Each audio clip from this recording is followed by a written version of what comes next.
This is Command Sergeant Major retired Dave Eustace with Military Recruiting Experts. Just have a short video. You've heard me talk about it several times about segmenting the population. So this graphic shows you really kind of what I'm talking about. Don't get lost in the sauce on the numbers.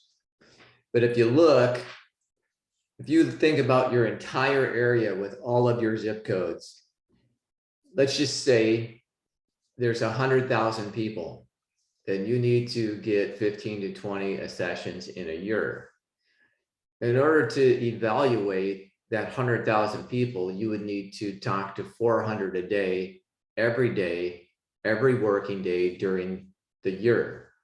And you know that only about 25% of that population are individuals that could meet the basic age requirement of joining. So if you look at your top zip codes, and that number would shrink to about 75,000 people. These are your high payoff targets where the most population are and the most volume is. And still, we would need to talk to hundreds of people a day to evaluate each individual. So we want to focus on the populations that are most likely to be qualified and would consider joining. So if you look down a few notches on this funnel and focus on the sports, honors, activities, and groups within the high schools and colleges in the top zip codes, we have a pretty manageable number.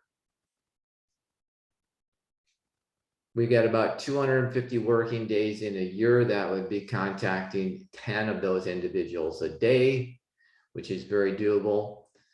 It would chunk down our population to a group of individuals, about 250 applicants. We don't have to spend all of our time at trying to reach everyone is kind of the point. If you spend the most amount of time in front of people that are most likely qualified to join, you're going to be in the best position. You're also more likely to get there first. That doesn't say that we don't do area canvassing. It doesn't say that we fail to do some of the promotion things like mass text or mass email. But if we hone in on the population where the volume has been in the past, where those big high schools are, where we have a large volume of candidates, prospects that are most likely to be qualified, then we're most likely to be the first to reach them, to be the first to get them in our office and have the best chance of enlisting them in our organization. It's a mindset that we must adopt, that our objective is not to reach everyone. Our objective is to reach the most qualified, the most likely qualified first.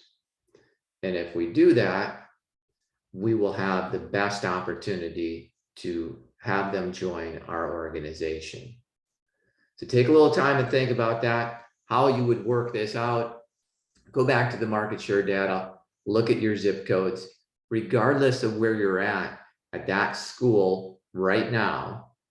We have to figure out the front door, the back door, the side door, how we can get into that school, how we can get the most amount of face time in front of this population right here to produce future applicants right here, folks that are getting in to our office. So that's just something to think about. And, keeping in mind that our objective is not to reach everyone. Our objective is to reach the most qualified first. If we reach the most qualified first, we're going to be in the best position to win in our area. Think about where we're at right now. We are in first quarter in a traditional FY. And every enlistment that we get this quarter, we get their friend group, we get their orbit, we get the individuals that they know, and that will produce more enlistments in the coming quarters. Just a little bit to think about.